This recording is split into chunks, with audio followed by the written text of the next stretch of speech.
ଏଇଭଳିଆ ଗପି ଦେଲୁ ନାମ ନେଇଥିଲି। ଭଗିଆ ବାରିଜା ଗୋଟେ ଯାହା ଲାଗୁଛି ଗାଉଁଲି ମାନେ ଗୋଟେ ନାଁ ଦିଆଯାଇଛି ଭଗିଆ ବାରିଜା, କେମିତି କ'ଣ ଚରିତ୍ର ଅଛି ଆପଣଙ୍କର, ଲୋକମାନେ କେମିତି ଗ୍ରହଣ କରିବେ? ଯଦି ଆପଣମାନଙ୍କ ଭାଷାରେ ଆମର ଓଡ଼ିଆର ଭାଷାଟା ଯଦି ଗାଉଁଲି ବୋଲି କୁହାଯାଏ, ମଡ଼ର୍ଣ୍ଣଟା କ'ଣ ମୁଁ ତ ଜାଣିନି, ବଟ୍ ଭାର୍ଯ୍ୟାରୁ ଭାରିଜା ଆସିଛି, ସେଇଟା ଗାଉଁଲି ୱାର୍ଡ଼ ନୁହଁ, ଟିପିକାଲ୍ କଲୋକାଲ୍ ୱାର୍ଡ଼ ଗୋଟେ ଆମର ଓଡ଼ିଆ ଭାଷା। ଭଗିଆ ଭାରିଜା ନାଁଟି ବୋଧ ହୁଏ ଆପଣଙ୍କୁ ଲାଗିବ ଯେ ବହୁତ ପୁରୁଣା ନାଁଟି।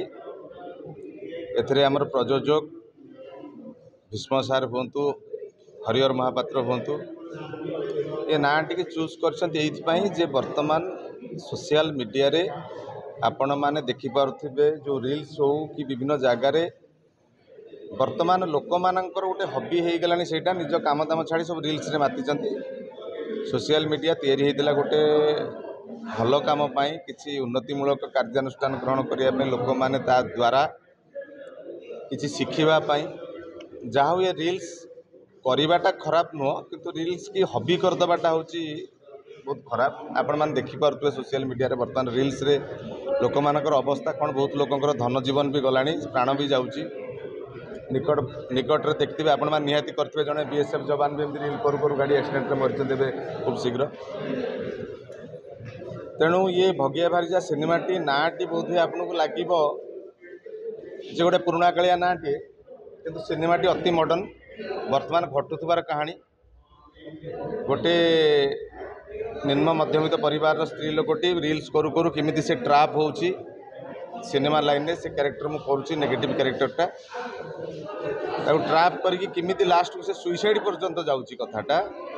ଏବଂ ତାଙ୍କ ସ୍ୱାମୀ ଯିଏ ଅଟୋ ଡ୍ରାଇଭର ହରିହର ମହାପାତ୍ର କରୁଛନ୍ତି, ତାଙ୍କର ଅବସ୍ଥା ସେ କେମିତି ବଦଲା ନେଉଛନ୍ତି ବି, ମାନେ କେମିତି ତାର ରିଭେଞ୍ଜ ନେଉଛନ୍ତି, ପ୍ରତିଶୋଧ ନେଉଛନ୍ତି, ଏଇଟା ହେଉଛି କାହାଣୀ। ଏଥିରେ ସମ୍ପୂର୍ଣ୍ଣ ଭାବେ ଭିତରେ ଦେଖାଯାଇଛି ଯେ ଲୋକମାନେ ବର୍ତ୍ତମାନ ରିଲ୍ସ କି ହବି କରିବା ଦ୍ୱାରା ତାଙ୍କର ନିଜର କର୍ମଜୀବନ ଭିତରେ ବି ସବୁ ଜାଗାରେ ଲୋକ ରିଲ୍ସରେ ବ୍ୟସ୍ତ ରହୁଛନ୍ତି, ତାଙ୍କର କନସେନ୍ଟ୍ରେସନଟା ଅନ୍ୟ କାମ ଉପରୁ ଛାଡ଼ିକି ରିଲ୍ସ କି ପଳେଇଲେଣି। ପ୍ରାୟ ବର୍ତ୍ତମାନ ଆପଣ ଯୁବ ସମାଜ ଯୁବପିଢ଼ିଙ୍କ ଭିତରେ 90% ଲୋକ ରିଲ୍ସରେ ବ୍ୟସ୍ତ ରହୁଛନ୍ତି। ସେ ଯେଉଁଠି ବି ହେଉ, ତାଙ୍କ କର୍ମ ଜାଗାରେ ହେଉ, ଘରେ ହେଉ, ବୁଲୁଥିବା ହିସାବରେ ହେଉ, ସମସ୍ତେ ସେ ରିଲ୍ସରେ ବ୍ୟସ୍ତ ରହୁଛନ୍ତି। ତେବେ ପ୍ରଯୋଜକମାନେ ହିରୋମାନେ ସମସ୍ତେ ଏଟାକୁ ଗୋଟେ ପ୍ରମୋସନ୍ ଭଳିଆ ମାନୁଛନ୍ତି, ରିଲ୍ସ କଲେ ଆମ ଗୀତ ଭାଇରାଲ୍ ହେବ, ଫିଲ୍ମ ଦେଖିବାକୁ। ଶୁଣୁ, ସେଇଟା ସେଥିପାଇଁ ତିଆରି ହେଇଛି ଯେ ସୋସିଆଲ ମିଡ଼ିଆ ତିଆରି ହେଇଛି ଯେ ଆପଣମାନେ ତାକୁ ୟୁଜ୍ କରିବେ, କିନ୍ତୁ ତାକୁ ହବି ହେବେନି। ତାକୁ ଯଦି ପୁରା ତା ଉପରେ ଯଦି ଆପଣ ଭରସା କଲେ, ମାନେ ତା ଛଡ଼ା ଆଉ କିଛି କରିପାରିବେନି, ଯେମିତି ଆଡ଼ିକ୍ସନ୍ ଯେଉଁଟାକୁ କହନ୍ତି, ବହୁତ ଲୋକ ଅଛନ୍ତି ଆଡ଼ିକ୍ସନ୍ ହେଇଗଲାଣି ରିଲ୍ସର। ତେଣୁ ରିଲ୍ସ ଗୋଟେ ଏମିତି ନିଶା ହେଇଗଲାଣି, ଆପଣ ଯେତେବେଳେ ଯେଉଁଠି ଯେଉଁ ମୁହୂର୍ତ୍ତରେ ଲୋକ କିଛି ଅଛନ୍ତି, ପିଲାମାନେ, ଲୋକ ତ ନାହିଁ, ଯେଉଁ ୟଙ୍ଗ ମାସ୍ ମାନେ, ସେମାନେ ରିଲ୍ସରେ ବ୍ୟସ୍ତ ରହୁଛନ୍ତି।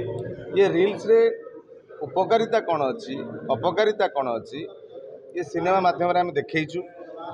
ତେଣୁ ଆପଣ କର୍ମଜୀବନରେ କିଛି ରିଲ୍ସ କରନ୍ତୁ, ମନା କରାହେଉନି, କିନ୍ତୁ ତାକୁ ନିଜର ମାନେ ଆଡ଼ିକ୍ସନ୍ କରନ୍ତୁ ନାହିଁ। ତାଦ୍ୱାରା ହିରୋଇନ୍ ଯିଏ କରୁଛନ୍ତି ଦେବଯାନୀ, ତାଙ୍କର ଅବସ୍ଥା କ'ଣ ହେଇଛି, ଆଉ ମୁଁ ତାକୁ ନେଇ କ'ଣ କରିଛି ବି ଏଇଟା ସିନେମାରେ ଦେଖା ହେଇଛି, ଆପଣମାନେ ଦେଖିଲେ ଜାଣିବେ। ତେଣୁ ମୁଁ ଆଶା କରୁଛି ସୁନ୍ଦର କାହାଣୀଟିଏ, ଆଉ କପି ହେଇକି ଯେଉଁ ଲୋକ ମାନେ ଦର୍ଶକମାନଙ୍କର ଗୋଟେ ଇରିଟେସନ୍ ଆସିଯାଇଥିଲା, ଏଟା ଗୋଟେ ଆପଣଙ୍କ ସାଙ୍ଗରେ ଘଟୁଥିବା ଆପଣଙ୍କ ଗାଁର କାହାଣୀଟି ହେଇଥାଇପାରେ, ଆପଣଙ୍କ ଘରର କାହାଣୀଟି ହେଇଥାଇପାରେ, ଆପଣଙ୍କ ପରିବାରର କାହାଣୀଟି ହେଇଥାଇପାରେ, କି ଆପଣଙ୍କର କମ୍ୟୁନିଟି ଭିତରର ଗୋଟେ କାହାଣୀଟି ହେଇଥାଇପାରେ। ଆପଣ ଦେଖନ୍ତୁ, ଆପଣଙ୍କୁ ଲିଙ୍କ୍ ହେବ ଯେ ହଁ ଏଇଟା ଗୋଟେ ସେ ଅମୁକି ଜାଗାରେ ଘଟିଥିଲା ଏଇଭଳିଆ ଗୋଟେ ଘଟଣା। ହୁଏତ ସେ ନ ମରିଥାନ୍ତି, କିନ୍ତୁ କେଉଁଠି ଟ୍ରାପ୍ ହେଇଥିବେ, କେଉଁଠି ଅସୁବିଧା ହେଇଥିବ, ରିଲ୍ସ କରୁ କରୁ କେଉଁଠି ଲୋକ ମରିଛନ୍ତି ବି ଆକ୍ସିଡେଣ୍ଟରେ, ଆପଣ ଦେଖୁଥିବେ। ଆପଣମାନଙ୍କ ମାଧ୍ୟମରେ ତ ଦେଖୁଛୁ ଆମେ ନା, ଏଇ ଉତ୍ତରାଖଣ୍ଡରେ ରିଲ୍ସ କରୁ କରୁ ପାଣିରେ ଗଳି ମରିଗଲେଣି। ତ ଏଇସବୁ ଜିନିଷ ଗୁଡ଼ାକ, ସେ ଯେଉଁ ରିଲ୍ସର ହବିଟା କ'ଣ ବ୍ୟାଡ୍ ଇମ୍ପାକ୍ଟ ପକାଏ ସୋସାଇଟିକି, ସିନେମାରେ ଦେଖାଯାଇଛି। ଆପଣମାନେ ନିଶ୍ଚିତ ଦେଖନ୍ତୁ, ଭଗିଆ ଭାରିଜା ଭଲ ଲାଗିବ ନିଶ୍ଚିତ। ଶେଷ ପ୍ରଶ୍ନ, ବବି ଭାଇ କହୁଛନ୍ତି ଯେ ମେକଅପ୍ ହେଇସାରିଲା ପରେ ବବି ଭାଇ ମୋତେ ଖରାପ ଦୃଷ୍ଟିରେ ଦେଖିଥିଲେ, ଆଉ ତାକୁ ମୋତେ ନଜର ପକାଉଥିଲେ।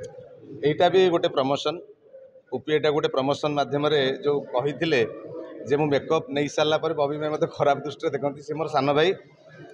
ମୁଁ ପୁପିକି ପ୍ରେଜ୍ କରୁଥିଲି ଯେ ପୁପି ଆକ୍ଚୁଆଲି କେବେ ବି ଟ୍ରାନ୍ସଜେଣ୍ଡର କ୍ୟାରେକ୍ଟର କରିନାହାନ୍ତି, ସେ ଫାର୍ଷ୍ଟ ଟାଇମ୍ କରିଛନ୍ତି, ଏତେ ସୁନ୍ଦର କରିଛନ୍ତି, ଆଉ ସୁନ୍ଦର ଦେଖାଯାଉଛନ୍ତି।